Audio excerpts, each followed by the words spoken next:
think the sound comes from the ceiling speakers, I think. Oh, I put my microphone on. Oh, okay. Good, I didn't see that.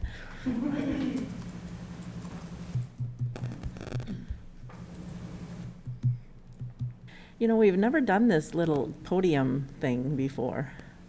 That almost makes sense. Sometimes people, you know, don't, oh, I think we got the thumbs up. Okay, but where should we tell people to find it? Oh, We need to tell people to go. This is on the same YouTube channel. The Zoom YouTube connector wasn't working, so Okay. we're just going on YouTube the old way without Zoom. And Okay. So they're good. Alrighty. We're good. Thank you, Okay, Greg. Thanks. so Greg, our technology guru, has figured things out. So the next item, if we're good to go, then is public participation. That's the only thing, is I have to hold this up And here. where is Stacy Lockington? Stacy, we are ready. And so we're going to do a system where Stacy, I think people in the audience, Stacy, if I'm not correct, they all have their order? Yes. And so they'll go in order of your number. And then if you would come to the mic, introduce yourself, I think you're asked to say your name and your address. And then speak to the issue. You have 5 minutes, and I don't know if Stacy is timing? Yep. Okay. And so kind of watch for her. She'll give you kind of a signal when you have a minute left. And then we'll do that until all who wish to speak have been heard. I would just note that we have 4 board members here tonight. I was counting a fifth. Some of the board members graciously stayed home to do it via Zoom. They all wanted to be here to hear it in person, but we realized we wouldn't be able to accommodate the number of people if we had a full board here, because we would have been jutted out. So Barb and Chris and Anita are at home, but they are listening in and paying close attention. So I think with that, have I touched on everything? I know at the end of this, we had received a couple letters that will be read by one of the staff members as well, so they will be included. So then whoever, yes, Gary? Mention, then we aren't going to make any comments? Oh, yes. So because of state statute and parliamentary procedure, we aren't allowed to respond to you or have discussions with you. We can hear and listen, which we are, and then under reports and discussion, the district administrator will do a report, an update, and that, again, is not up for a motion or anything, it's just a report out. And I think, as most of you have been shared, that it's the establishment of a committee to further study this and respond to the concerns that we hear tonight. So, but we aren't able to have a discourse back and forth, so you know. So, with that, number 1. Would you like me to leave my mask on, or am I allowed to take it off to speak? I think you're 6 feet from us, so you would be okay to take it off, yeah. I'll be right here for the 1 minute one. My name is Barb Wench. I reside at N 6905 Pine Lane in Holmen. I'm a resident of the Holmen community, a mother of 2 children in the district, and a Holmen High School graduate. I come to you tonight to voice my opinions and offer advice on the administration's decision to remove the memorial wall at Holmen High School. As a member of the class of 1993, I can attest to the fact that the community did experience tragic loss of students during my time in the district. However, we are allowed to work through those feelings, and in some cases, plaques were hung in memory of those classmates so that they could be remembered. These memorials did not cause me trauma. I have 2 children currently at Holmen High School. It is first important to note that over the last 2 weeks, I've only had one person approach me in support of removing these plaques from this wall. That person offered 2 points of justification. One of them was that that wall glorified suicide, and that the students currently at Holmen High School call that memorial wall the death wall. I asked my sons if this is what the wall is called among their classmates. They had never heard that term before. then asked them if they were traumatized by walking past that wall every day in the classroom. They're not traumatized.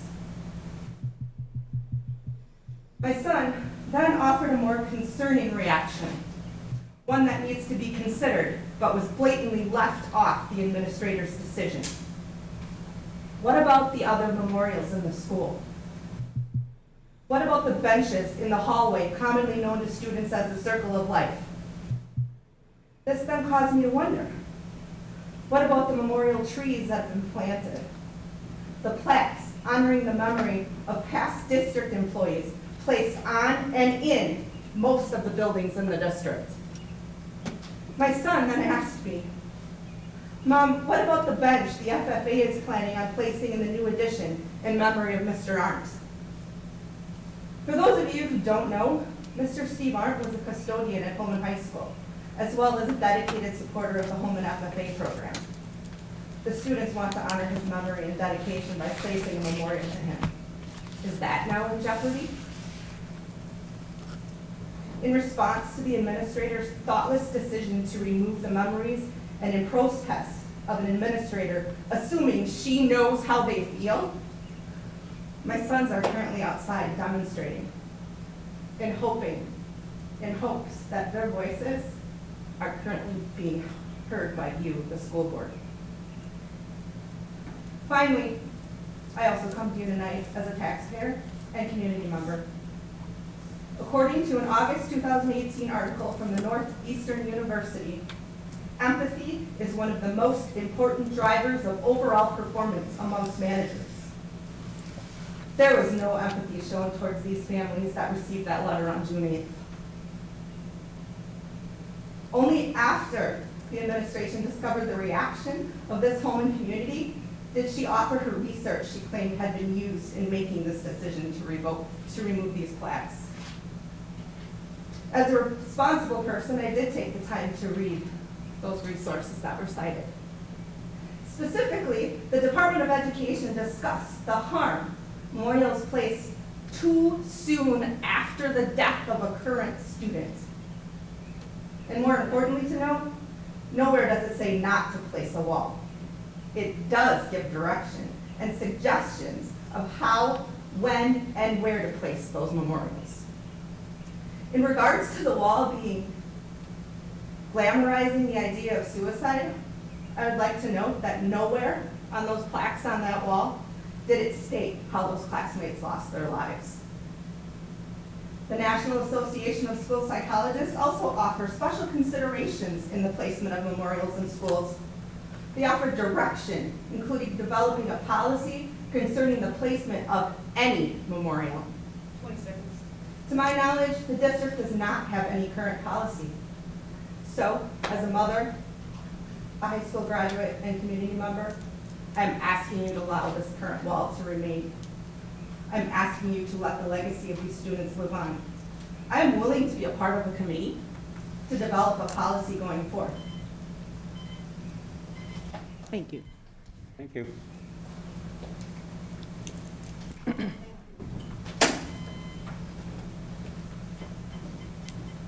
And then speaker number 2.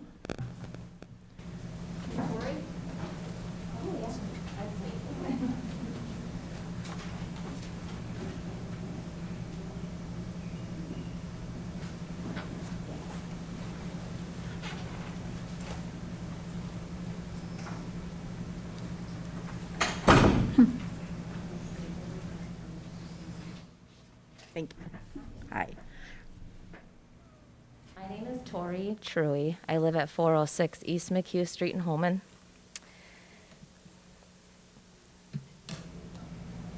I wasn't planning on speaking today, but since I'm here, I might as well. I'm a 1998 graduate of Holmen. My brother is on that wall. He was a 1994 graduate, and I knew this would happen. I'd just lose it. And I have at least 5 classmates that I can think of that's on that wall, directly from my class of 1998, not including many other friends that I've known throughout the years. With that said, my My daughter was a 2018 graduate, the valedictorian of Holmen, and her direct response and her feelings of seeing her Uncle Eric's big smile on his face as she would walk around the corner, especially after a challenging day, actually brought her comfort, not fear and not trauma.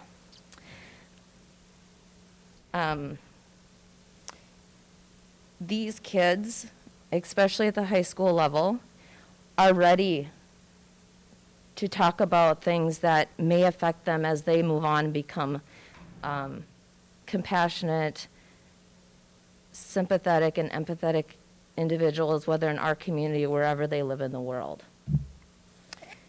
So with that said, solutions to this, I think, could be reconsidered as far as where the wall goes.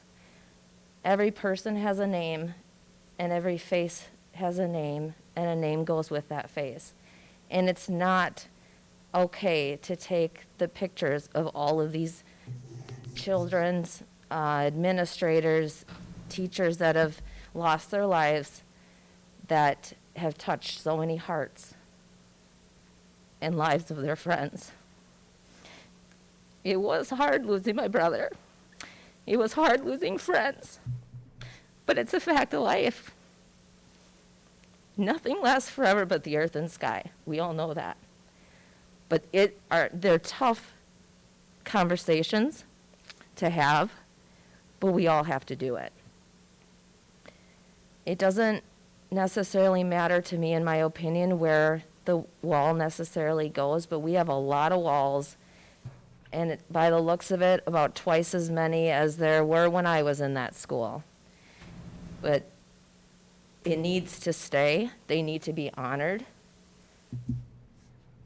And they're not forgotten. So please reconsider relocating the wall someplace big enough so it can be expanded. Thank you. Thank you. Thank you.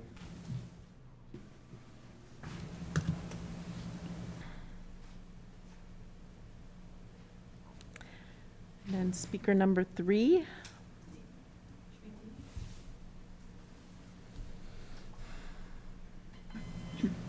I am Eric McConnell's mother. It's my daughter that just spoke, Tori. And my son was in a horrific accident in 1994.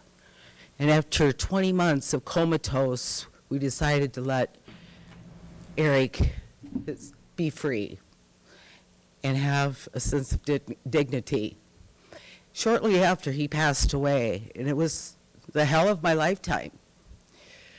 I remember proudly taking his picture, coming into the Holmen High School, went to the office, and I said, "This is my son Eric's picture, and I would really appreciate you proudly putting him on the wall." At that time, there was probably 3 or 4 other students on that wall. And they said absolutely, and I felt honored. So as I raised my other 2 daughters that were younger, when we go to sporting, events, concerts, whatever it be, I always made a point of going by and just seeing these kids, my son, these other kids, not just Eric. And it just warmed my heart, because it's like, I think one gal that was just interviewed said it the best, who is a senior or junior this year. She said, when I walk by that wall, it makes me want to work harder. It wants me to do better, because these young students didn't have that chance in their life to do that. And like I said, I totally respect all the parents, all the loved ones that are on the wall. I think it should continue. It's a small community. I moved up here with 1,400 people, and my kids were really little. We moved to this little community from Illinois, felt safe, and felt comfortable with the school and the community. And like I said, to lose a child is the hell of your lifetime. And I want to remember his smile and his dimples and his buddies in school and so many friends I still see and still reach out to. So I just am really asking that with $23.5 million, that there's got to be some place in this school to please continue to honor these students with their smiles, with their graciousness, if they had ever had a chance. We need to honor the alumni. And I appreciate your time. Thank you, Dee. Thank you. And I believe number 4.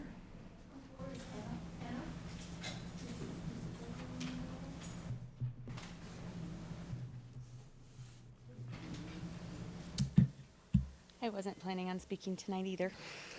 My name is Hannah Donaldson. I live at W6533 County Road T, Holmen. I have a young son who's only 9, but I had him when I was in high school.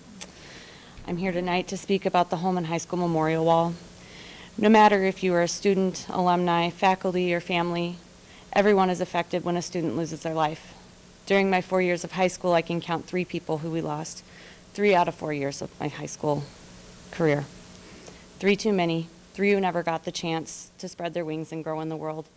I feel I know I'm not the only one in this and alone in this, that these students deserve to have their pictures on the wall in the high school permanently. We put seniors' photos on those walls every year. They're up there, I'm up there. People from 50 years are up there. Why then can we not put pictures up of those who were with us for 10 or more years, some less, some a little more? It's not just students, but teachers who walked the halls with us, who showed us how to be good people and taught us life lessons. How is Memorial Wall any different from this wall of former school board members that has been put up in this room tonight? In the first letter sent out to parents of the Memorial Wall, it was stated that these memorials can be a traumatic reminder of the loss of their loved one.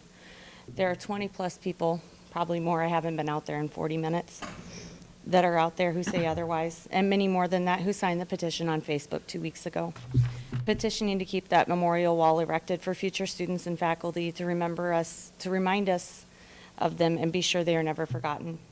I respectfully ask that each of you please see it from our points of view. This wall is not traumatizing, but it is a reminder daily how short life can be and not to take a single day for granted. Thank you all for taking time to listen. Thank you. And next, Brenda Peterson?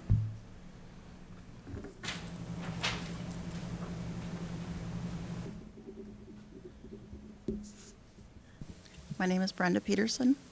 I live at 1529 Cliffview Drive here in Holmen.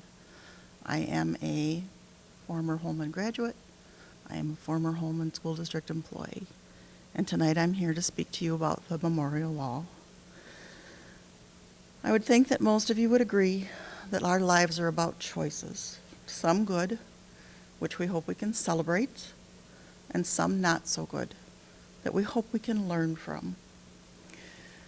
This evening I'm speaking to you regarding a choice that was made by the district to remove the student and staff from memorials from the high school, to be a voice for those that cannot be here to speak. Some of our students and our staff who were memorialized did not have choices. Illness or accident took them from us way too soon. Others may have made a choice that was not good and may have paid with their life. But they are part of our schools nonetheless. Those students had families that loved them dearly, friends that they made in our schools, and in some way touched many, many lives. Our world is filled with many memorials designed to help us remember. Last spring, the Traveling Vietnam Wall was brought to our high school. I believe our middle school has a stone for the 9/11 tragedy to help us remember, and the list could go on and on. While some of those do hold memories of tragedy, what my hope is that the remembrance might provide courage for some to go forward in a better manner, and also to remind others to make better choices for our future. I ask the school district to please find a way to remember our fallen Vikings so that they and the time that they did have with us will not be forgotten. Thank you. Thank you, Brenda.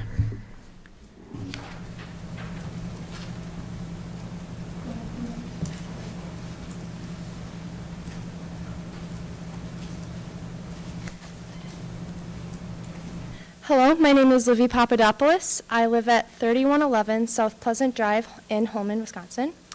And I'm a senior. I just graduated from Holmen High School. I have a few points to make today. I was going to write something out, and I decided I just wanted to speak it out from the heart. So I'm sorry if this is a little bit disorganized, but I feel very strongly about this. I was not personally connected to anyone on that wall. However, I was hit very, very hard when I saw that on Facebook. I thought it was a joke when I read it. I thought it was a sick joke. And I started tearing up sitting at my dinner table with my parents, and I'm like, who would joke about something like this? Then I read it again, and it's real. This is real, and it hurts me so much. I've been shaking for weeks since this came out. I'm also someone who has struggled in the past year with depression and anxiety, and that's something that I do not speak about normally, but I think it's time because this is something very important. And I remember a very specific time. I was having a really difficult day in school, and I was in tears.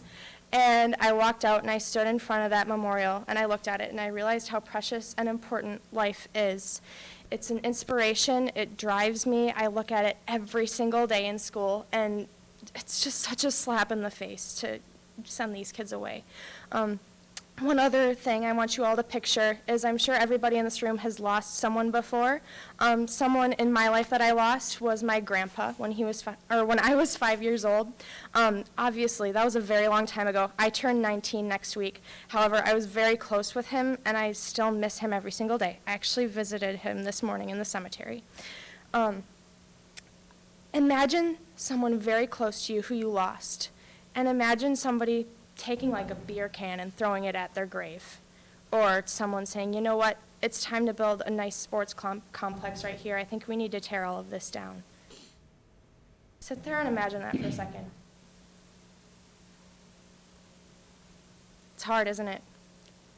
That's what you're doing to these families. Listen, I've had such an amazing time at Holmen High School these past 4 years. My friends, my teachers, my peers, I've met so many amazing people. I don't have much to complain about. I mean, it's a great school. It's a wonderful community. And to hear about that this is happening, it's unreal. It's crazy. I don't have much else to say, but I really hope that you will consider honoring these students forever and putting this wall back up in whatever way you can. Thank you so much. Thank you, Livy. Thank you. The next person will be Ray Jesse. Ray?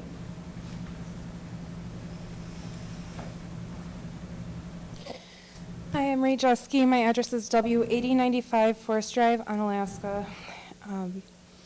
28. This number probably doesn't mean a whole lot to a lot of you. Rachel Maxine Cody should be 28 years old today. Her life was taken from her far too early. At the age of 17, she was a senior at Holmen High School. I just celebrated her birthday a couple weeks ago. This year it came nearly hours after I became aware that the School District of Holmen wished to wipe the memory of several of their former students from the walls of the high school. The memory of these students were deemed traumatic.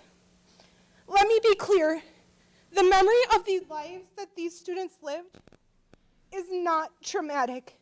These plaques do not serve as a memory of their death, but rather a memory of the life each of these individuals lived. What is traumatic is the events that took place 2 weeks ago and the experiences of the friends and family ever since. September 22nd, 2009, I was in my freshman year of college in Chicago. I was at a meeting at work when my phone kept going off, so I stepped in the hallway and answered the phone. It was my mom. She was a teacher at Holmen High School at the time. There was a brief silence before she said there was another accident. I asked who. She said, "It's Rachel." I'm so sorry. Rachel's dead. I started sobbing and swearing and calling her a liar, screaming louder and louder, calling my mom names she never deserved to be called, trying to cover up her voice, replaying in my head over and over again. "It's Rachel. Rachel's dead. It's Rachel. Rachel's dead." I remember my knees giving out, much like they want to right now, collapsing to the ground, gasping for air, knowing I needed to get home as soon as possible. This is a snippet of what I've relived over and over and over again for the past 2 weeks. It's taken me years to only relive these moments a few times a year. Since June 10th, this is all that has played in my head again and again. Since finding out that the school I literally grew up in since I was 4 years old and my mom was hired by the School District of Holmen wants to wipe the memory of so many amazing children from its walls, I am brought back to some very dark times in my life. The school that told so many parents, "Now your child will always have a home here at Holmen High School," as their plaques were hung on the wall. If this is how this has impacted me, I can't even begin to imagine what the families of these students are going through, and for that reason I feel a need to be the voice for those that cannot speak. I have spoken with several families, and this is just frankly too hard for them. Instead of finding a new way, I could spend all night talking to you about almost every single face on that wall since 2004, and faces that aren't on that wall and should be, by name, with stories of how they impacted their peers and their community. Instead of just finding a new wall to remember these students on, you want to have a committee where you want the family members to agree to be on this committee, to come to meetings and be re-traumatized, we like the word trauma, over and over and over again. So you can come up with a more meaningful way to honor these students, because the money these students' families and friends raised to put these plaques on the wall of high school just wasn't meaningful enough. Do we need to provide more benches and trees? Do we need to build another stadium, give you more scholarship dollars? Will that be enough? I read the papers that Dr. Mueller sent me, and the only thing any of them could agree on is that there needs to be a policy moving forward. Most of the negative literature was related to teen suicide only. Most of the plaques on the wall were not memorializing students who committed suicide, and those plaques are several years old. I get it. The school district doesn't have a policy on memorials. A policy needs to be made moving forward so that there can be some form of consistency. However, to remove the current memorials and not find a new wall for them is disrespectful to the fallen students, their families, the students and staff of Holmen High School, both present and past, and the community. As a parent in the district, I can honestly say that I will be looking at school choicing my daughter to a neighboring district as she gets ready to start school in a little over a year. This is not the Holmen I grew up in, and I don't mean that in a good way. Thank you. Thank you, Ray. The next speaker? Should be Helen. Helen?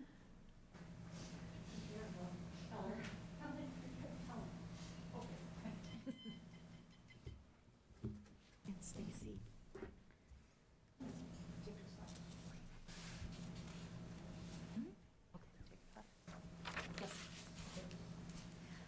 My name is Helen Butcher, W6556, County Highway V, Holmen.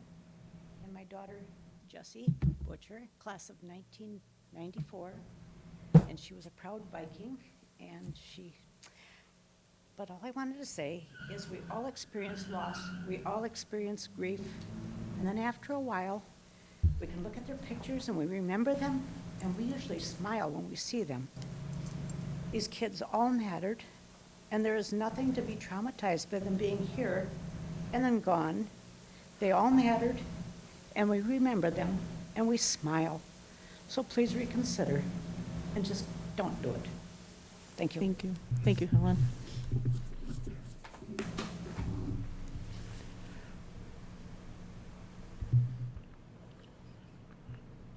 And Stacy?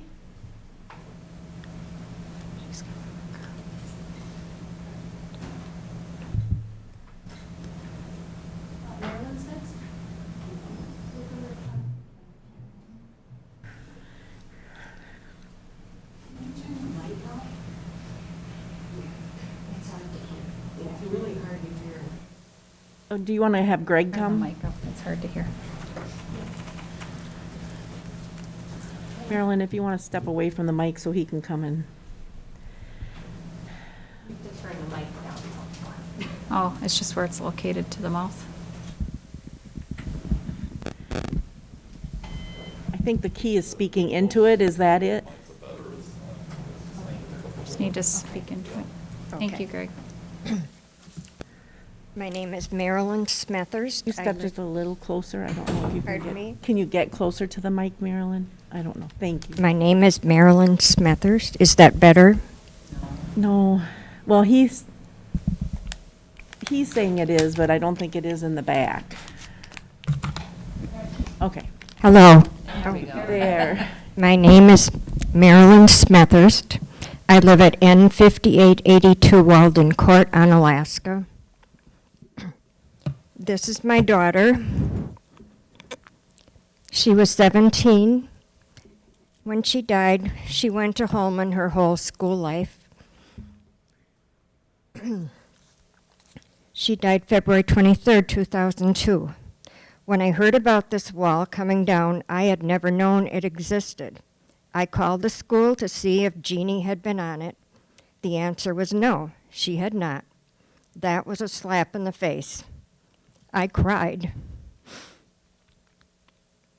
But more than that, to know that all these parents in this community and their families whose children died and whose memories were being honored on this wall, to all of a sudden have them taken down like they never mattered, that was a sickening punch in the gut.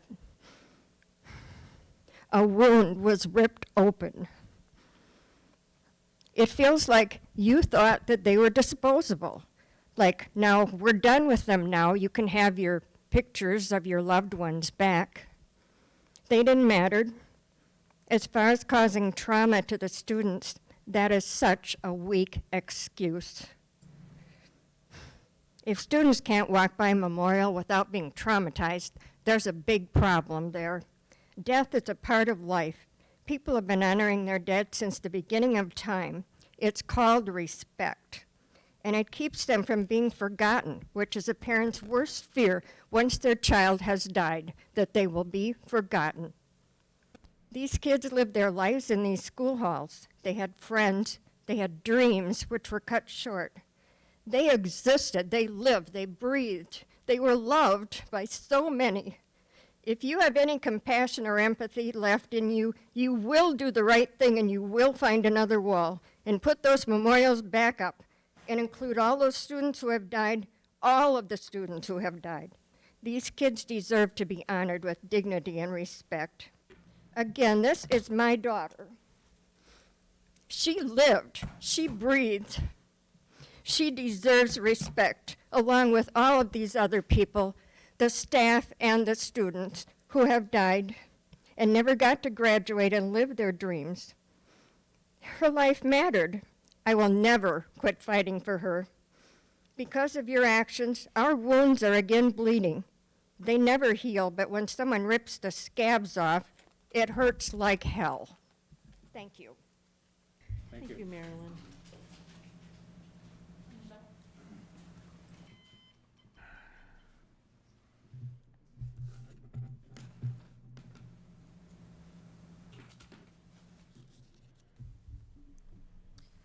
Hello, my name is Michelle Wench. I reside at W7871 Windmill Street, Holmen, Wisconsin. I am here to address the board as a school district resident, parent of former graduates, staff member at Holmen High School, and alumni member of the class of 1988. I would like to encourage the board and administrative team to seek out and value the input of all stakeholders when making decisions pertaining to the memorial wall and the school resource officer. Stakeholders include students, staff, parents, community members, and alumni. I have always loved that Holmen High School is a large school with a small school feel, valuing connections and their importance to the learning process. I love the way Holmen has honored its graduates and those who have passed before being able to graduate, with pictures of all the graduates on the wall since our first graduating class in 1916 to our most recent graduates, and those on the memorial wall. It is one way our school gives students a sense of belonging. Once a Viking, always a Viking. Belonging is a basic need that needs to be met for optimal learning. It is also something that makes Holmen unique and special, promoting a family feel. On the back of one of my previous staff ID cards, it read, "The School District of Holmen, a premier school district of choice, distinctive and unique in all that we do. Let's continue to be unique in the way we honor our Vikings." In regards to the school resource officer, again, please seek and value the input of our stakeholders. Our school resource officer also addresses another basic need that must be met to address and promote optimal learning: safety. Our school resource officer is also an alumni member fully invested in the school district and our students. He has an amazing disposition and rapport with the students. Our district spends about $30,000 for this added feeling of safety and security. With 3,000 students, that breaks down to only $10 per pupil expenditure. Please, again, value and seek out the input from your stakeholders. Thank you. Thank you, Michelle. Thank you.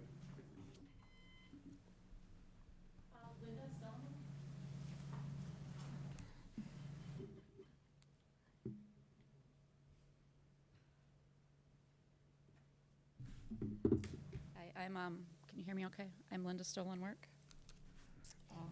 I reside at N7112 Bice Avenue in Holmen. And I'm here for my daughter, Mia.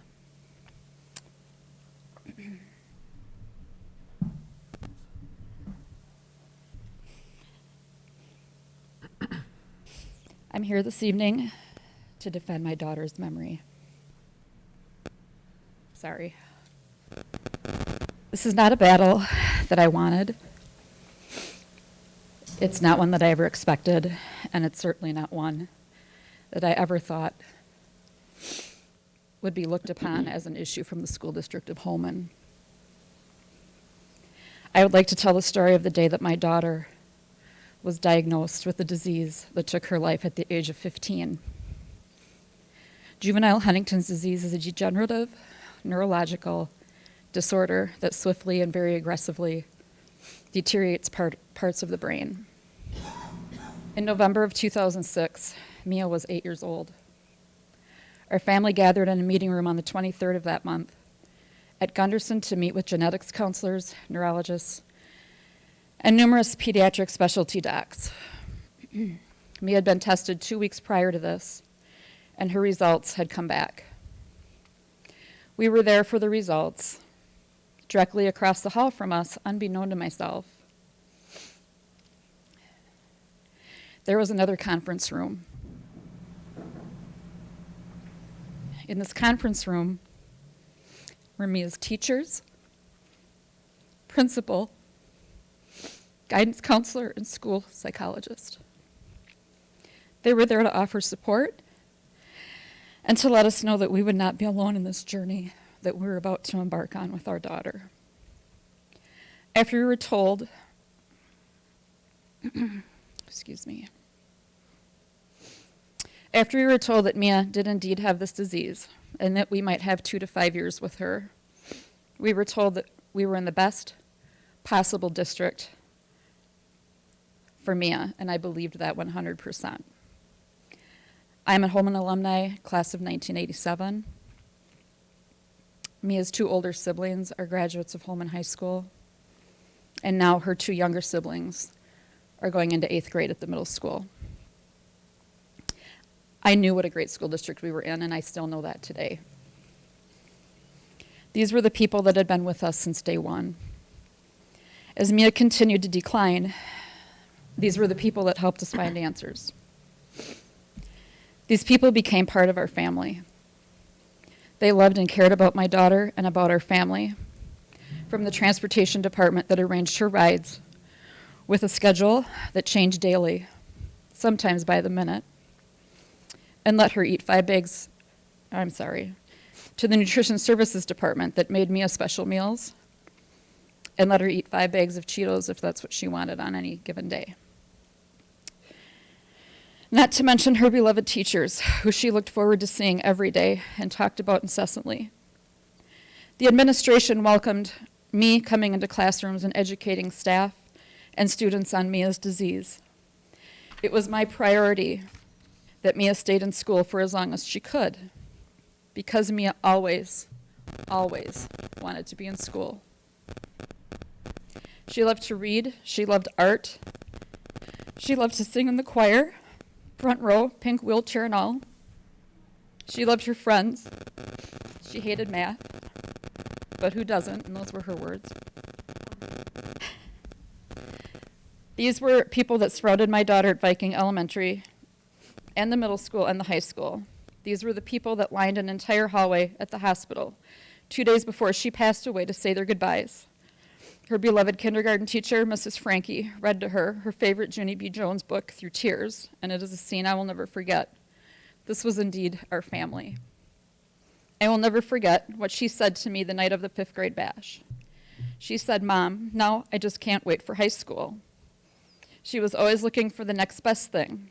She got to high school, and we lost her in May of her freshman year. I share this with you because that school district would have never, ever sent a letter like I received on June 10th, nor would they have tried to justify it with a second letter, almost not, if not more so, hurtful and condescending. This issue has gone beyond our family's disappointment and hurt. The community of Holmen, its kids and its taxpayers have showed up for this. As I write this, a petition was created. One of your students has generated more than 6,450 signatures of people that want this well to stay. I'll wrap it up. I'll wrap this up by just quoting a letter from one of Mia's friends that she sent to me just last week. This is what she said. "Decisions like this are hard, and I know a lot of discussion goes into them.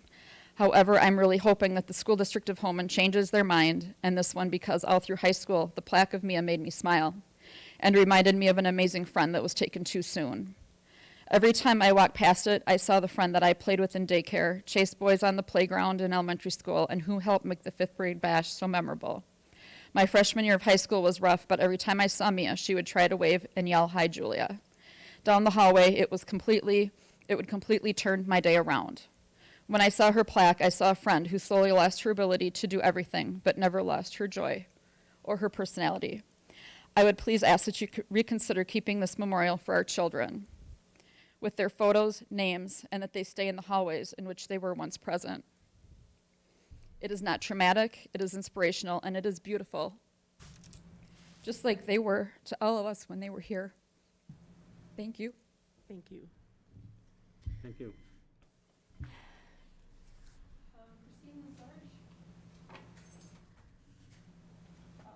Michael Berkeley.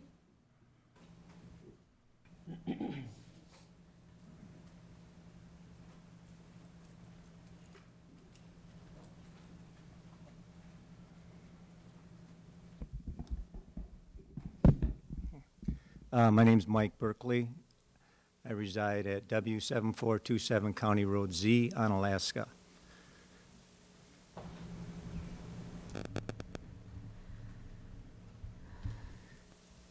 I think it's glaringly obvious that this was handled in an extremely unprofessional and insensitive manner. And I hope that the board reconsiders the proposal that has been put forth.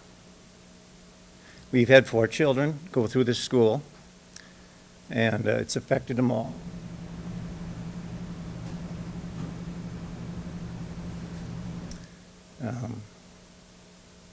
I think that the people who have spoken already have probably said everything that needs to be said.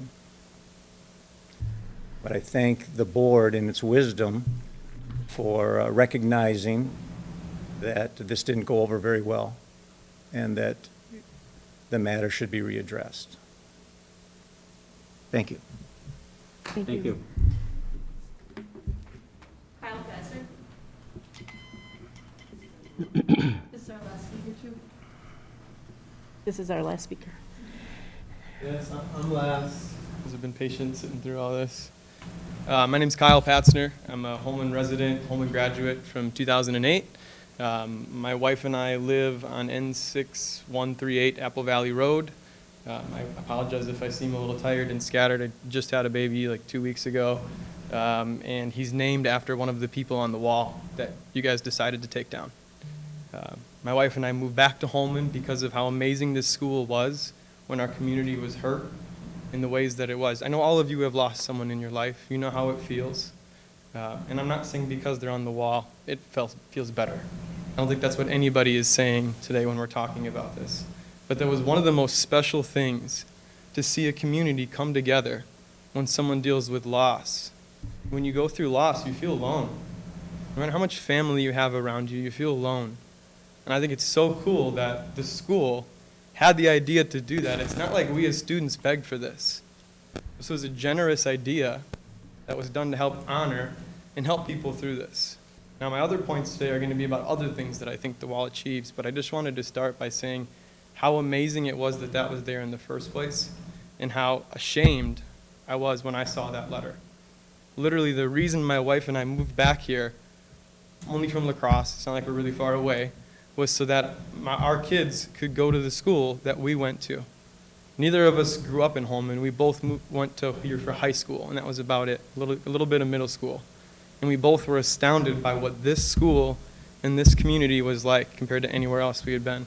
And if you talk to any other students in the 4 years that I was there that moved here from other towns and other states, they will all tell you that same thing, how amazing that is, and that we still remember that to this day. We'll still remember it no matter what you guys do. But to strip that away is, I can't even think of a word for it. So now to the points that were brought up for the reason to strip it away. I believe everybody has reason for what they do. I'm not trying to attack anybody for your opinions. I'm sure it was a tough decision to do what you decided to do. The first point I want to bring up is, somebody mentioned it earlier, 23.5 million? Is that right, that was what the addition was? So cool. How many times did that get put up before it got passed? I realize you can't answer my question, but once, right? It didn't have to go year after year after year. The community said, yes, we love our school, go ahead with that. Meanwhile, other towns that try to do things to their schools have year and year after year campaigns to try to get the same thing done. All those things are things we remembered from being here. $23.5 million, and we're adding, what was the amount of square footage? Some thousands of square footage, and there's not space to have pictures that were already there and more going forward. That point doesn't make any sense to me. Secondly, talking about suicide. My friend Connor, who passed away, was not a suicide. He died in a car accident. I'm sorry if the other families are watching this right now, but he died because of an irresponsible choice. And we all learned from that choice. And thankfully, nobody else in our grade died that same way. That lesson is gone if that's taken away. And not every parent is willing to talk about it. But all of us as students talked about it, and we knew. And we talked to each other. And if you heard somebody was driving stupid, we would tell each other, do you really want to be like Connor? Is that really how you want to end up? Maybe that's traumatic. I'd rather have trauma, if that's what you supposedly think that wall causes, for somebody who's still alive, even if it only saves one student a year, reminding them what can happen. We all were 16 once. I remember feeling invincible the first time I got behind the wheel of the car. I was just as foolish. I went 100 miles an hour the day after I got my license on the same road. It was just as foolish. But because of an event like that happening, I learned. And other people behind us learned those lessons as well. Hard things and trauma teaches people lessons. My next point, which I kind of got sidetracked there, was suicide prevention. In the note, it mentioned that talking about suicide or the suicide wall is going to cause more suicide or more trauma. Well, according to the National Institute of Mental Health, asking someone about suicide or talking about it is not harmful.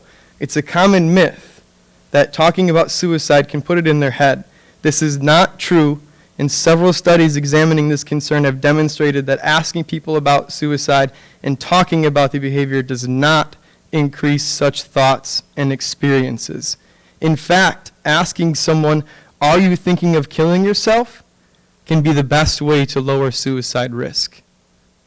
That is NIH, National Institute of Mental Health.org, if anybody wants to do your research, which I know you guys did before. Last but not least, self-fulfilling prophecy is something I want you guys to remember after today. If you think the wall causes trauma, and the teachers think the walls cause trauma, you can make that happen and you can be right. But I think if you take that wall as a powerful message of if you do something with your life, even if you're just a teenager when you pass away like Connor was, that memory can live on. Not only did it teach us to drive better, and some people still drive bad, but our whole class still talks. We've donated over $25,000 in scholarships. There's a bench out there, and that scholarship is based on being nice, smiling, and making other people's lives better. Not in a monetary way, but just being nice and saying hi. Because that's what Connor did, and that's what we talked about. And on that plaque, if it's the one I still remember, it talks about the memory of Connor, who made everybody's life better. I think that's a powerful message. And I hope that message stays, and you people find a way to keep that true. And I hope that my son, who's named after my friend, gets to see that on the wall when he someday goes to this school. Because when we named him that was a big part of what we thought. And literally the week after he was born, that letter went out. And his parents can't come here and talk about it because they don't live in the school district anymore. But they said one of the biggest things that helped them cope was seeing a whole community that cared about what they went through. And I hope our community learns from this and continues to care about each other going forward, because we all are going to lose more people. And if we can just save one life a year by having these reminders of what really does happen in life, because life is hard, I think that's worth whatever the cost would be, even though we've already heard it's about $10 a student to keep that. Thank you for listening. It's a lot of listening from you guys today. I'm sure it wasn't an easy decision. Hopefully you've heard enough to be able to change it and make something going forward that will remind people of their choices and help honor those who did pass away. Thank you very much. Thank you, Kyle. Thank you.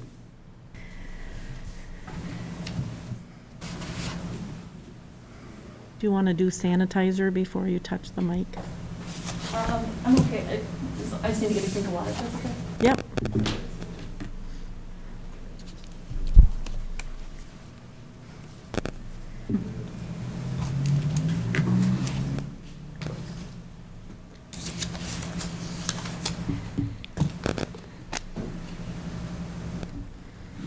I just wanted to add one more thing. They said these letters were sent out. I never, ever received a letter. Never. Did anybody else not receive a letter?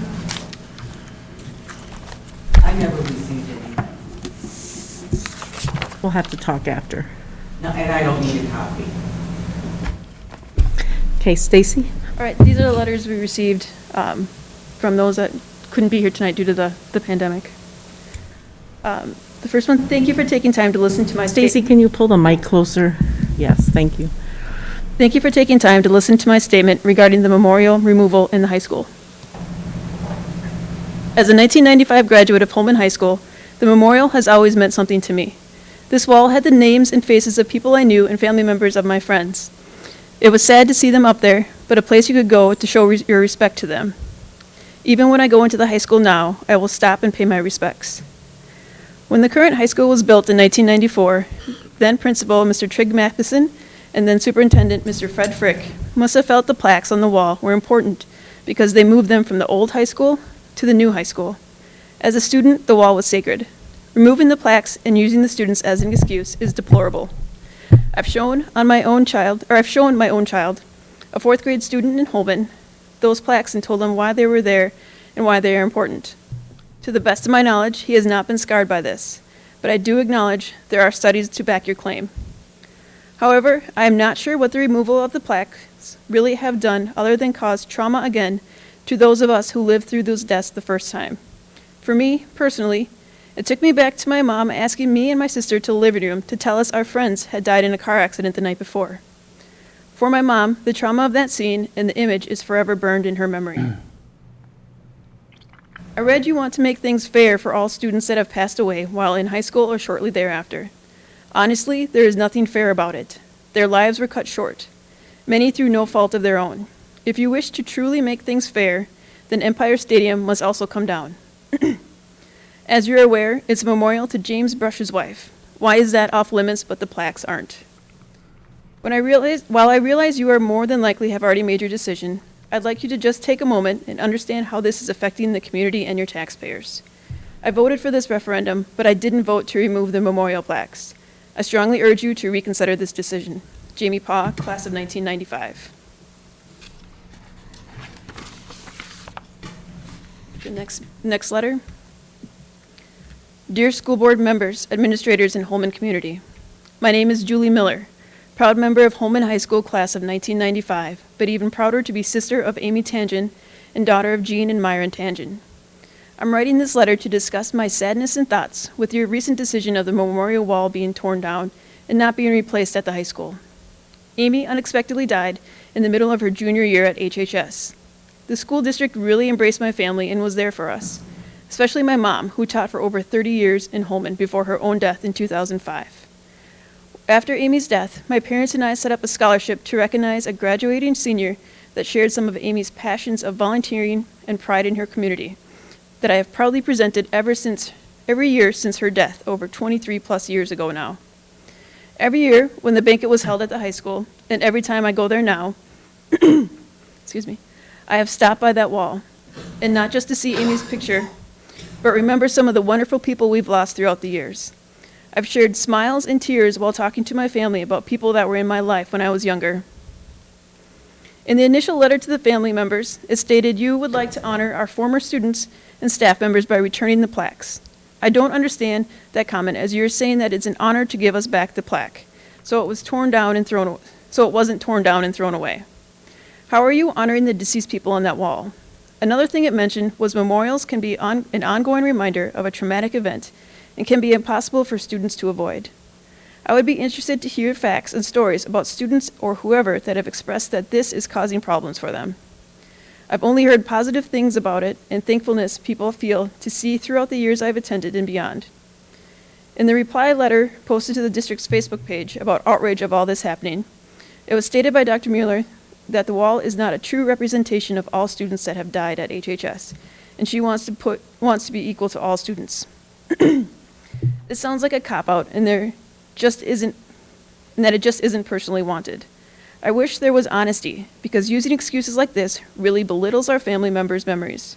The people on the wall are just as much a part of the school as we all are. You can easily resolve it and say the family members are welcome to bring in a plaque for ones that are missing, give certain requirements of size, and state it's one per deceased person.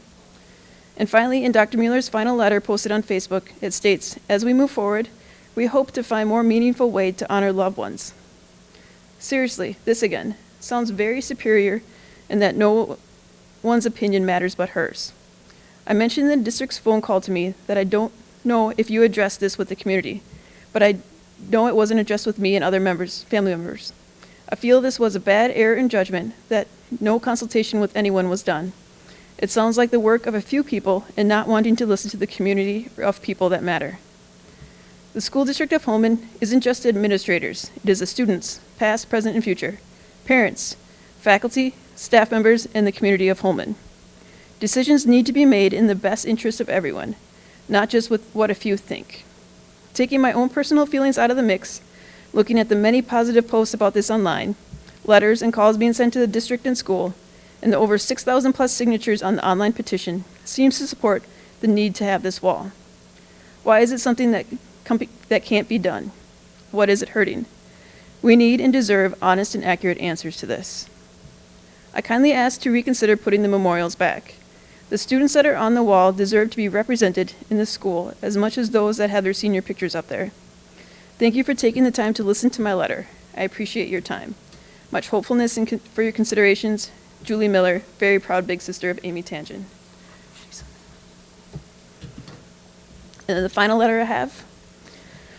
Dear Holmen School Board, I'm writing to you about the memorial wall removal at Holmen High School. My name is Connie Romanowski and the mother of Kevin Romanowski, whose picture is on that wall. For those that do not know his story, in short, Kevin was a sophomore who took his life due to mental health issues and bullying in 2016.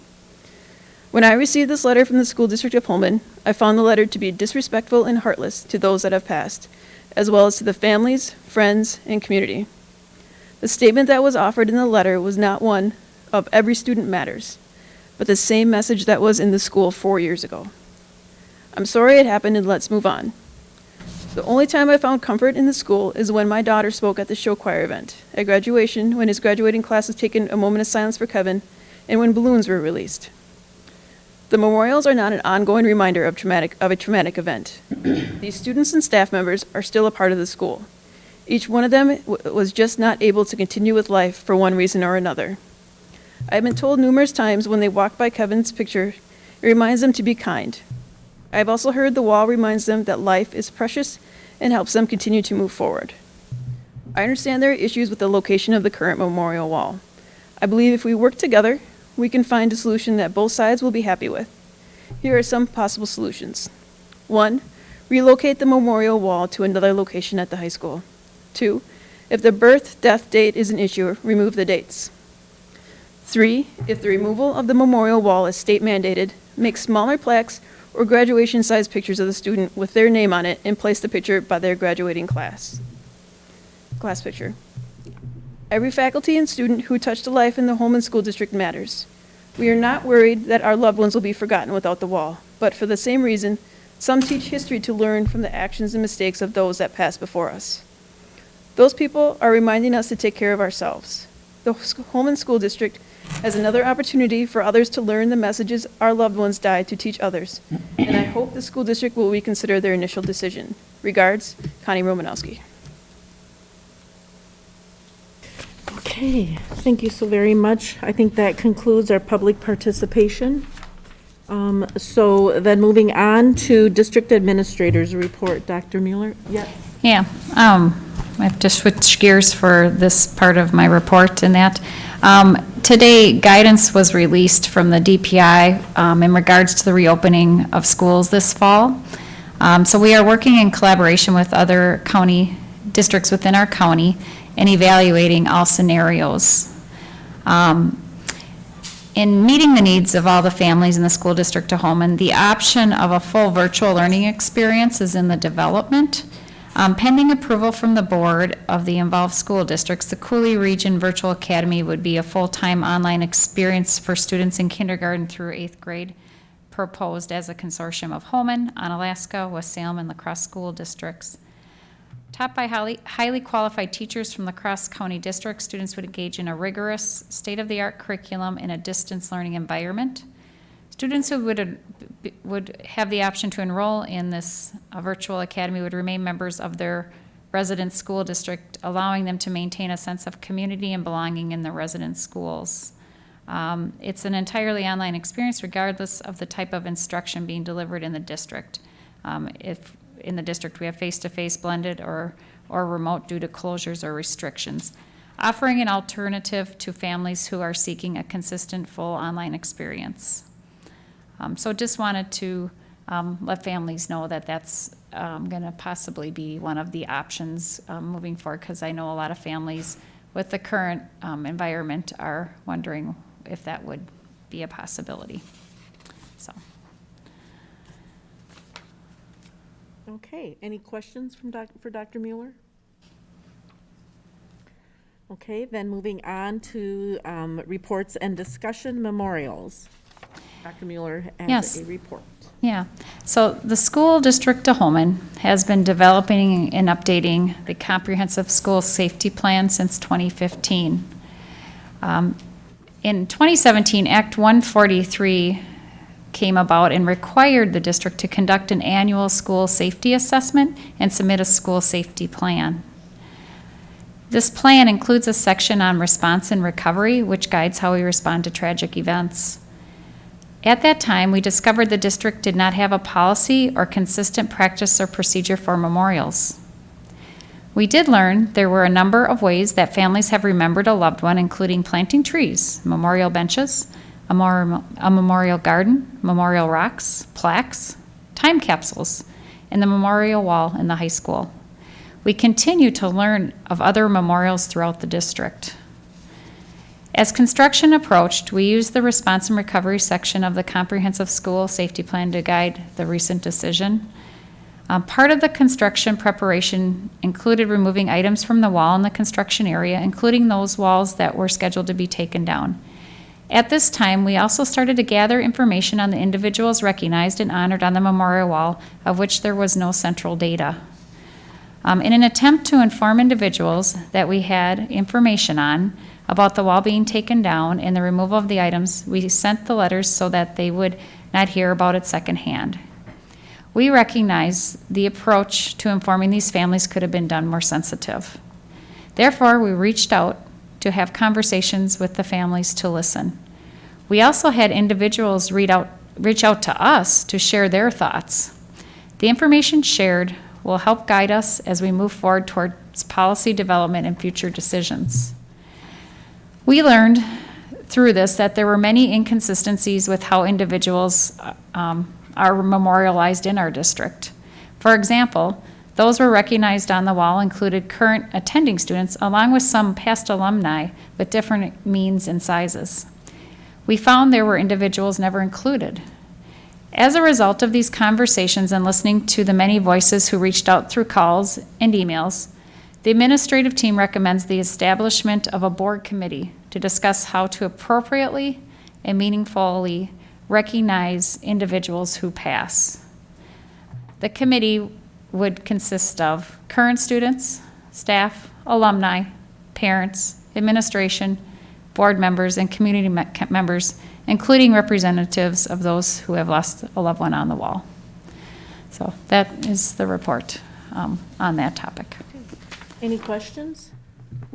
Is there a recommendation for the size of the committee? Well, we want to keep it definitely a manageable size and have good representation from all different parties. Because we have been getting other correspondence via email and from others that don't want to publicly speak via social media or in public on the topic. So Dr. Mueller and I have discussed that we will sort of co-chair, since it's a board committee, we'll co-chair it and make sure, I suspect at least two minimally from each of those stakeholders. But yes, a size that's manageable as well. And I think the urgency of this also will be addressed. Correct. We plan to have a conversation about it tomorrow so that we can move forward as quickly as possible to have a solution or an outcome as soon, and as we approach the opening of the building in the fall as well, so. Correct. May I ask a question? Yes, oh, it's, it's Barb. I didn't know either. Barb, we're like looking around the room to see who's asking that. Yes, please. And my screen went black again, so I can't see anything. Oh. So I didn't know you're looking around the room. But anyway, in terms of selecting people for that committee, do you have a process in mind such that people who are feeling that they would like to contribute, but understanding that it has to be a manageable amount of people, like, just curious on if you have a process in mind that the district has used for that type of thing?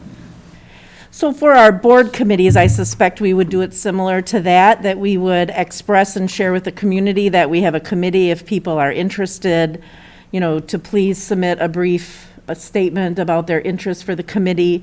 And then we may have to make a selection. So I know with Dr. Mueller, she'll probably work with staff to identify some staff and students, but, you know, that's something that, again, Dr. Mueller and I would probably come to a consensus. Is the goal of this, group to reinstate? I don't think we want to have any solutions on the table. I think we're open to listening to all solutions, but that certainly could be one of the solutions. I went up on the sidewalk and I talked to all the kids that were up on the sidewalk up there. I talked to every single one of them, and I told every single one of them that I would do whatever I could do as a board member to get a memorial wall back up in the Holmen School District. I admire the administration, I always have. I think they do a great job. And I've been on the school board about 20 years, and I can honestly say that this is probably the worst misguided and uninformed decision this school district has ever made, in my opinion. It's completely, the reasoning behind it it falls short. The excuses and decisions to remove memorial benches from the school and these pictures off the wall. Why couldn't you at least leave them on the wall and then form the group? I think it was a terrible decision, and I'm embarrassed for the school district to have this decision been made in the first place. And I hope we can make it right and get some memorial up on the board, get the kids on there that need to be on there. I think this parents should be allowed to put on there the plaque or whatever they want to for those students and put them back up there. But I'm not usually quite so emotional when it comes to things like this, but I think it was a terrible, terrible mistake. And I think we ought to write it, and that's just my opinion. Thank you, Gary. So any other questions? I'm curious, have we been keeping track of the families who have been contacting us throughout this process? Yes, we have quite a, we've been definitely keeping all the data and pieces and all the email correspondence so that when we get together and we have conversation as a committee that we can share all this input that we've been receiving via phone conversations or via through emails and so forth. So any others? Okay, so I suspect the next step would be this week in the board update, you'll see some information sharing that sort of thing in the board update. Okay, oh, I gotta flip my agenda over. So then, next item is 8.2, notification to parents and guardians. Adopted student academic goals, is it supposed to be? Standards. Standards, thank you. Yep. Hi, Kim. Hi, can you hear me okay? Yes. Wow. Yeah. I guess. It's required by state statute. Each year we notify our parents and guardians of the academic standards that will be in effect for the upcoming year. And so this consent agenda item is just to provide that notification to our parents and guardians that the School District of Holmen is requesting approval from our Board of Education to adopt the Wisconsin standards for English, language arts, and mathematics. These were previously referred to as the Common Core State Standards for ELA and Math. The DPI has made that update, so I apologize. I missed that in your issue paper and have submitted a correction on that. We will continue to follow the next generation science standards for our science courses and then our Wisconsin Model Academic Standards for all other areas. Are there any questions about that? Any questions? So this will appear on the July 13th agenda. So then, field experience contract with Luther. Kim? That's me too. So the student teaching program at Luther College has requested to renew their field experience with us, that contract, for another year. There are no changes to the contract language from the previous year, so they're just looking to continue that into the upcoming school year. Are there any questions about that MOU? Okay, and again, that will be on the July 13th agenda. So then the next item is long-term capital improvement trust fund. Julie. And this item is on this evening's agenda. Good evening. 2 weeks ago, I presented to the school board the idea of establishing a Fund 46 long-term capital improvement trust fund. Section 120.137 of Wisconsin statutes authorizes the school board to establish such a fund for the purpose of financing the cost of capital improvements included in a long-term improvement plan. Just to remind you, some of the caveats of establishing such a trust, the funds cannot be expended within the first 5 years of the first deposit into the trust fund, and the funds cannot be transferred to other funds within the school district. The source of the funding in the trust is the transfer from the general fund, and the purpose, for the purpose of calculating equalization aid in the general fund, that contribution to the trust is recorded as an expenditure in the general fund. It is counted as a shared cost at the time the money is deposited into Fund 46. So that impacts positively in the shared cost aid and the general fund. This provides a method for districts to set aside funds for capital projects, level out general fund expenses for shared cost, as opposed to a really large expense in the general fund in one given year. And it provides an option for fiscal year-end expenditure of unused budgets. The current, the long-term capital improvement plan goes out past 10 years as required by the Department of Public Instruction. But within the first several years, within the first 5 years, there are nearly 2 million estimated unfunded capital project expenditures. Establishing this trust will help us continue to dedicate and save funds for those capital projects that are currently unfunded. We do have several buildings, school buildings, that have recurring operational referenda with sinking funds set aside for future capital projects. So we also have other buildings that do not have this recurring operational referenda. So the long-term capital trust fund is a way for us to set aside funds for future larger cost expenditures, for large capital expenditures, or the improvement and replacement of capital assets. The initial 2020 deposit via income transfer would be up to $100,000, and then an annual transfer out of general fund expenses for shared costs and intentional set aside for long-term capital projects. The recommendation is to approve the resolution to establish a Fund 46. Resolution has been placed again in your board documents in the Google Drive, as well as the issue paper and the presentation materials. Are there any questions? Any questions on this? So I do have a question. You said initially deposit up to $100,000, I think was what you said for the initial deposit. But we can't really do it until we have a long-range 10-year plan? Not make the transfer until the fund is established, which is what the recommendation is. And the 10-year improvement plan was also presented 2 weeks ago and in the board documents, so those go together. We have to have the plan and the resolution approved as well as the establishment of that segregated bank account. So those things are all coming for the recommendation to the board to establish the trust so that the transfer can begin and that 5-year clock can start ticking as we set aside funds for those capital projects. So the 10-year capital improvement plan has been developed? That was included in the material. We've actually had a long-term capital improvement plan for many, many years, which hadn't gone to the school board.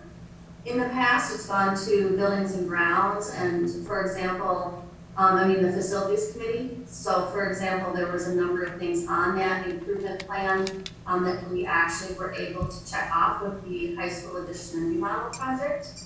So that is a plan that's managed by John Daly, our supervisor of buildings and grounds, and it's constantly being changed and updated. So in order to establish the fund, we have to have the plan in place, which we do, and then it would be our intent to bring the revision to the board each year so that it's always a current plan. And then after 5 years, we would be able to start drawing on that set aside to help support those things that are currently unfunded in the annual operational allocation of buildings and grounds. So does the resolution that we're adopting tonight have an amount? I guess maybe I'm missing it, because I know you said we could just do $1 and establish the fund with just $1. Is that, and you're shaking your head yes? Yeah, that is something that they say, the established it with almost no money, is what I was saying 2 weeks ago. The purpose, the reason I said up to $100,000 is because we know that we have expenses that aren't being realized in this year, and the board may want to, we may want to set aside some of that money using this tool so that we are able to more fully realize our budget expenses for shared costs for next year on equalization aid. That's one of the strategies many districts are using currently that already have a Fund 46 so that they can more fully realize shared costs and equalization aid in the following year.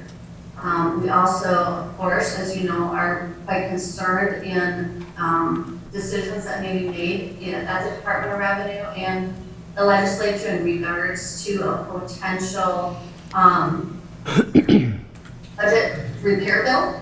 And so we'd be conservative, yet trying to help spend out some of the budget and save for those capital projects for future needs all at the same time. So that's why the dollar amount was put in there, that it would not go over that dollar amount.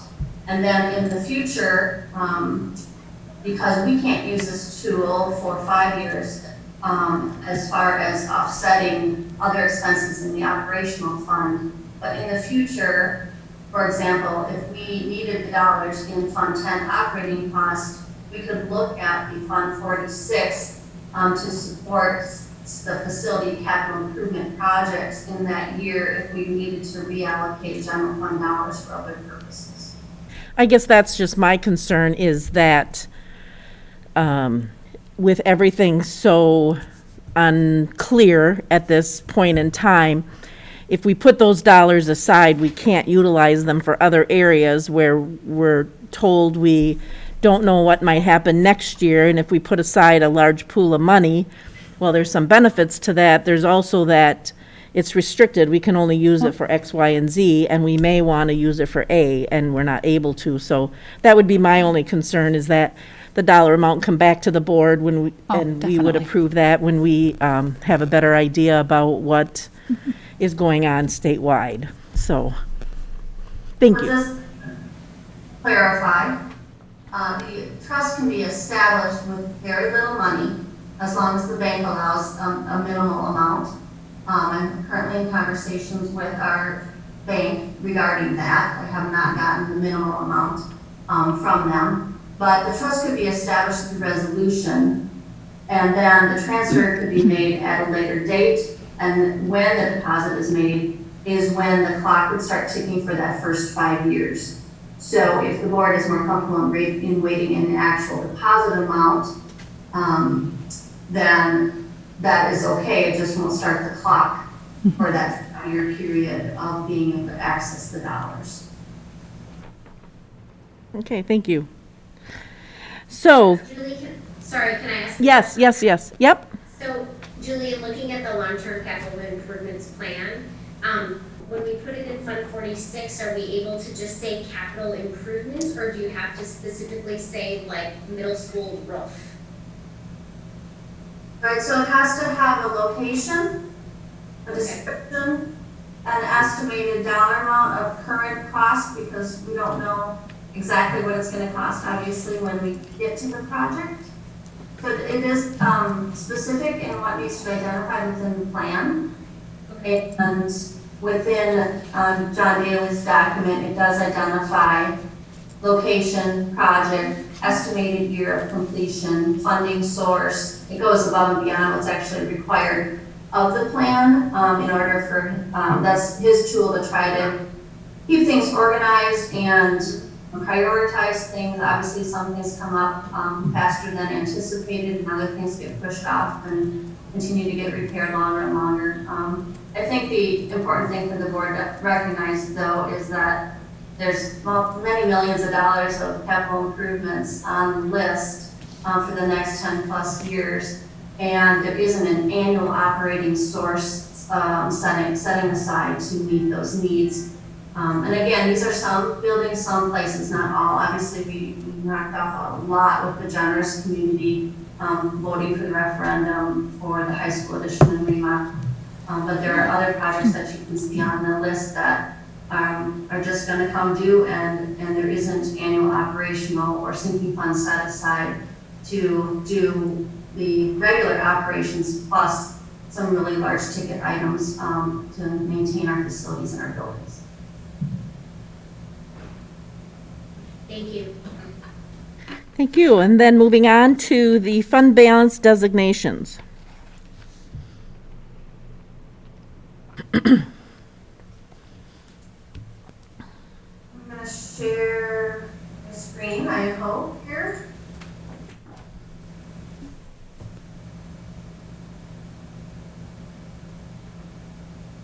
Can I get a thumbs up if you can see a table? Yep. Thank you. Thanks, Trent. So this is the annual fund balance designation request or recommendation to the Board of Education. This is a requirement under Government Accounting Standards Board number 54 reporting guidelines, and then it's also part of our school policy 662.3. The school board is asked annually to take action and designate the purpose for the financial resources in fund equity. Actual fund balances will be reported in the annual audited financial statements upon completion of the 1920 audit. So again, this is estimated. It is based on the most recent budget revisions that came to the school board for third quarter as of March 31st, 2020.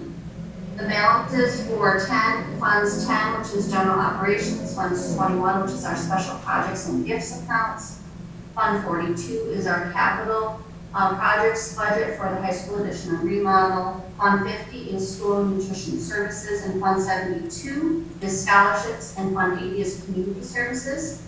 The projections for fund balance are based on the third budget revisions, but will be subject to the annual audited year-end results.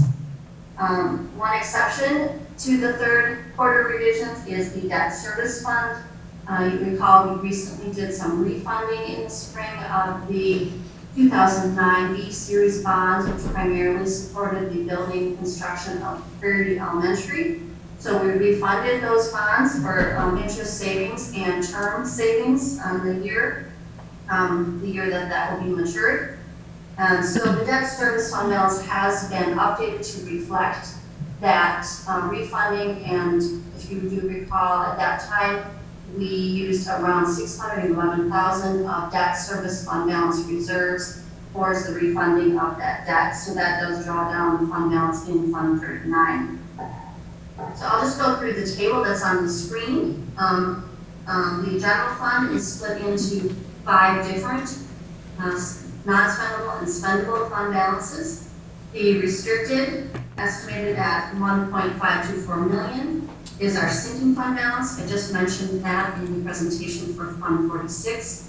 So the sinking fund is when we have received voter-approved operational recurring referenda for a specific building. The most recent example is the $460,000 that we will start to receive through levy next year for the high school addition. The operational portion. There's a operational referenda that will be set aside for future capital projects for the high school addition. And then the majority of the annual dollars will go right into the operational budget of the 70,000 square foot addition. So sinking fund is a restricted but spendable fund balance in the general fund. We also have $705,000 that is from the 2017 Safety and Security referendum for the McHugh Briggs Road portion of that referendum, and so that is also placed in the restricted fund balance for future use. Next is the committed spendable fund balance in the general fund, and this is a set aside for post-employment obligations for retirees, and then also the outstanding contract we have with the contractor to complete the Viking 2-stage entry in 2021. That project did start a couple of months ago, but it will extend into the next fiscal year, and so we need to reserve the balance of that contract bid by loan bid. Next is the assigned spendable, $7.5 million set aside in this category in the general fund. as of June 30th, and that is for payroll and benefit and other obligations prior to our September state aid receipts. And that is something we set aside every year for that category. And then finally is the unassigned operational cash flow needs, nearly $5 million. This is the one that most likely will be impacted positively or increased based on underspend during the pandemic and anticipation that the unassigned fund balance will increase because of that underspend. Next is Fund 21 gift account, estimated balance of $763,000. That is for the fundraising and gifts of over 180 activity accounts within the gift fund. Next is Fund 39. As I mentioned, that is debt service, and we estimate $2.7 million in fund balance to put toward the retirement of principal and interest loan repayments. Next is Fund 42, capital projects. That is restricted. That is the balance of the $23.5 million bonded for the high school addition and remodel. The current estimated cost in the 2021 fiscal year is $6.1 million, but that all depends on how much they get done and invoice us for by June 30th, and where that number would be adjusted. And Fund 50 is food service, estimated at nearly $710,000. Next is Fund 72. This is our scholarship fund, and it is estimated at nearly $234,000. And then the community service fund, we estimate having a zero balance. This was new to us again this year with a $10,000 revenue and expense with a zero balance estimated. Are there any questions on the designation fund balance recommendation? Any questions? Don't see any questions, so. So again, approval of that tonight will be, is on the agenda. And then moving on to item 8.6, the 2021 Police Liaison Contract. Dr. Mueller. Yeah, so the School District of Holmen has had a contract relationship with the Village of Holmen for a police liaison officer. The as we also refer to him as an SRO, serves our whole district, the one person. They have been integral member of our school safety team. They've attended training with us for threat assessment, adolescent mental health, digital threat assessment, reunification process, and most importantly, build relationships with our students and families. So we as a district would be responsible to pay at a rate of 50% of the officer's hourly rate plus fringe benefits, as we have in past. We would expect pretty much the same amount of budget this year as last year for this, approximately $28,500, to maintain our contract for our police liaison officer for the 2021 school year. So this is scheduled to be on the July 13th. Are there any questions? So I did have a question, you know me. Yeah. There's a lot of attention to SROs in what's happening in our area and outside of our area. And I know one of the statistics or information that has been going around was a study that was done, I think it was in 2007. And it showed, Jill, you may be familiar with it, the Criminal Justice Management Committee used that. And as a result, the La Crosse School District actually hired a couple staff people and developed a program. It was in the news not too long ago. It's a really positive program where they have staff that reach out to students at risk and that sort of thing. But one of the telling things was that in the La Crosse school districts, they had a high number of even though their student population, minority students was, again, I'm not saying this is accurate, but it's like 30%, but yet 60% of their expulsions and out of suspensions were minority students. And at that time, I know Holmen's numbers were very good. I think we reflected a real positive, but I haven't seen an update on that. So anecdotally, I feel like I know what that might be, but I wonder if that's something that Jill could gather some information for us just to share with us, because I think that is some of the information they're using to make some of the decisions around SROs. And I know other school districts are taking some time to study it a little bit. So we would be looking at, we have a 1-year contract where other school districts sometimes have 2-year contracts and that kind of thing. So I do think it would be good for us to study it, but I would be curious about that information. And I can get you the link, Jill, for that, unless you know where it is, or you've seen it. But what types of data would you like suspension, expulsion, any of our behavior? It really was just suspension and expulsion, and that was the raw data that they had. It would be interesting to see just an update, the last 13 years. But let me get you the link, because I've seen it. Is that in their article that they just did? I don't believe so. Yeah, send me that link and then. Yeah. I'll probably send it to Dr. Mueller, and then she'll forward it to you, so you can both take a look at it. But I think it was very telling, and it would be good before the 13th to see that update. Yeah, and I would just like to add to one thing I've just been thinking is I think it would be great for the board down the road, like next year, watching the data as it moves around to the, like the process, making this change and just monitoring all of that to see the effects for our district. I think now that, I don't know, maybe everyone else has thought of other options previously, but for me, my eyes have been opened to this as a new, potentially this isn't the route we want long term. So just something to be, thinking about. Well, and I know one of the staff members, you probably work with her, I can't come up with her name right now, but she's a Holmen resident. She works for the La Crosse School District, and there was a story on her on TV about the work she does, and she tracks down students, and she works with them very closely. Bridget Todd. Bridget Todd, yes. Yeah, Bridget. And so, really, the program she's doing was a result of that data, but it's curious to see what impact it's had, and, it'd be curious to see an update for Holmen. Okay. Well, you will get that data for you then. Thank you. Yeah, okay, thank you. So then we have the consent agenda, and we have 6 items on the consent agenda this evening. Are there any that you would like to have pulled and separated for discussion? Otherwise, I would entertain a motion to approve the consent agenda as presented. So moved. Gary, is there a second? Second.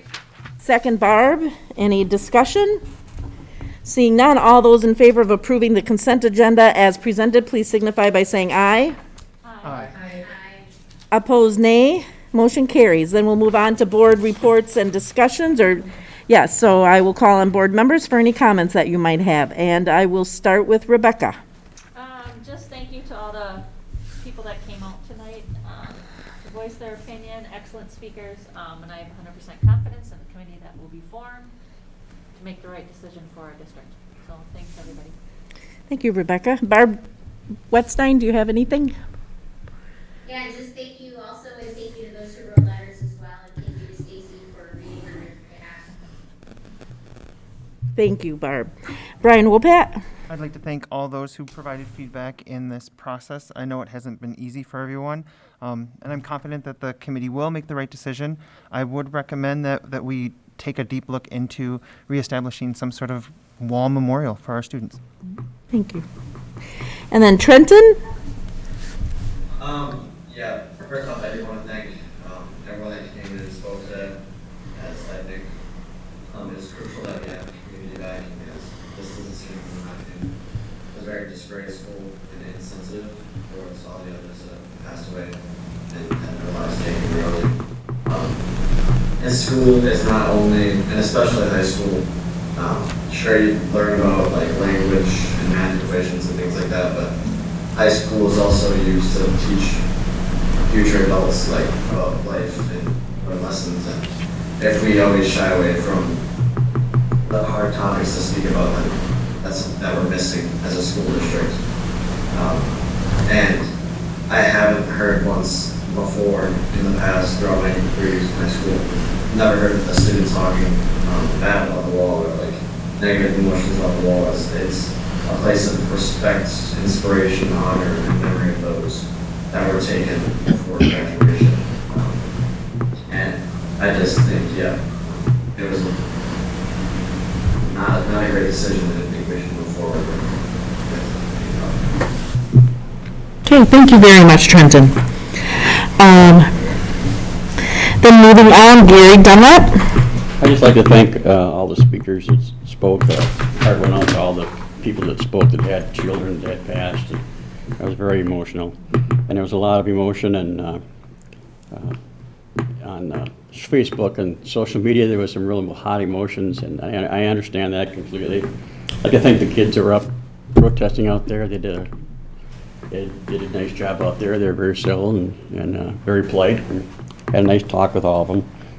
Of course, I'll be watching the movement to the committee very closely, and hope we make some progress there, because I'd sure like to see some of those benches and things put back where they belong. And it was doing fine for a long, long time. I don't know what the reason was to change something that wasn't broke, but it is what it is. We'll make it better. Okay, thank you, Gary. Anita Jagosinski. I'd like to thank all the community members and the students who came out and spoke. I have to say, I kind of look at this through another lens. Tomorrow will be the anniversary of my brother's death. And when I was going through high school, I was the youngest of all the kids. And so he had a memorial on the wall there. And I think his class bought it for him. It was always difficult for me to walk past that. Not so difficult that I wanted it down. It made me kind of proud that they thought enough of him to put him up on the wall. And he was going into freshman year, and he drowned in our backyard. My thought on it is, unless you've been in that position of somebody who's getting that letter, which I was not, obviously, but I try to think of my mom. My mom would have been destroyed by getting that letter. I know it was not the intention of the administration to cause these feelings and do this in a careless or cruel way, but unfortunately that was the end result of it. I don't know what the answer is for a permanent memorial wall. I would like to see it, and I'm just one person in this whole puzzle, so this is just my opinion. I would like to see it be more inclusive.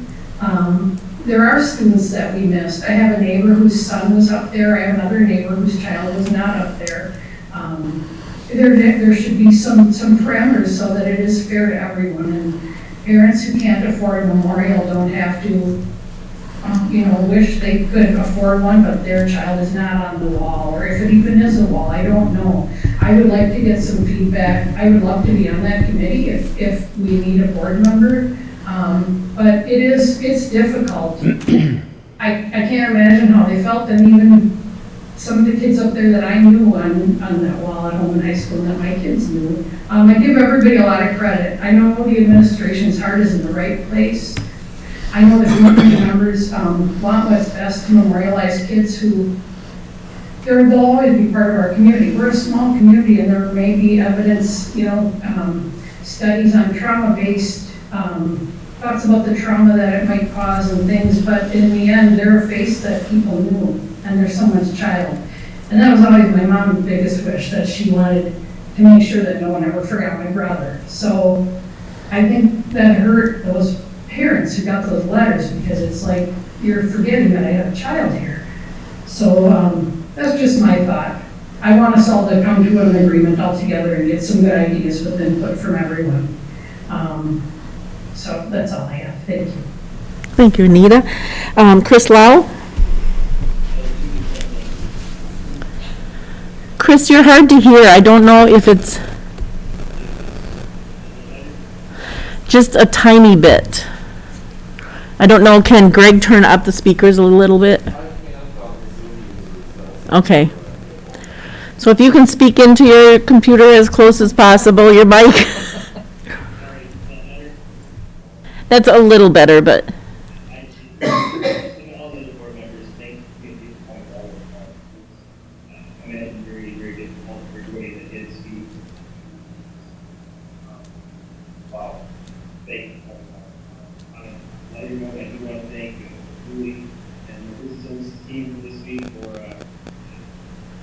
Brian and I, the folks, as new board members, very informative for us to get information.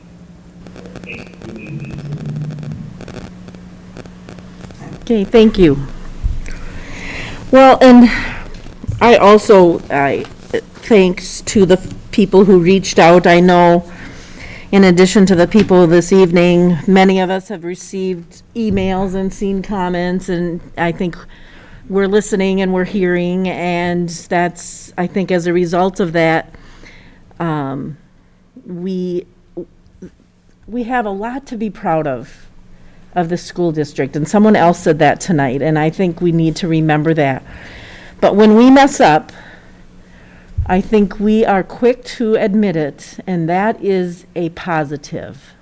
Quick to admit it, quick to apologize, and we don't always do those things 100% that people will be happy with, but I think what we see is we're quick to learn from things, and that's the most important. As an institution of learning, we also realize that every day we're learning, every day, and we're seeing and learning, and if we heard the people that came here tonight and saw their emotion on their faces and in their hearts, I don't know anyone in this room that could walk away from that and not be impacted. And I think that will help lead us as we do the work of the committee.